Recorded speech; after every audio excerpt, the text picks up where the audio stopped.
नमस्कार मित्रांनो, मी राहुल वाघ, टिफिन हाऊसचा सर्वा.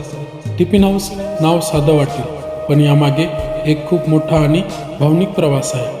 आजवर तो प्रवास आम्ही आमच्या मनात जपून ठेवला आहे, पण आता वाटतं हळूहळू तो तुम्हाला सांगितला पाहिजे. कारण ही फक्त आमची गोष्ट नाही, ही तुमची, आपल्या सगळ्यांची गोष्ट आहे.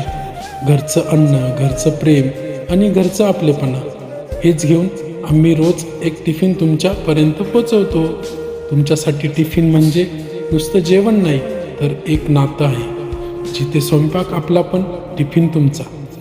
आमचा प्रवास अजून खूप मोठा आहे आणि त्यातला प्रत्येक पाऊल तुमच्यासोबतच घ्यायचं आहे. म्हणूनच हे पान म्हणजे फक्त माहितीचं माध्यम नाही, तर आमच्या मनातल्या गोष्टी तुमच्यापर्यंत पोचवायचं एक छोटंसं दार आहे. चला, या प्रवासात तुम्ही आमच्यासोबत या, कारण टिफिन हाऊस आपल्या सर्वांचं आहे.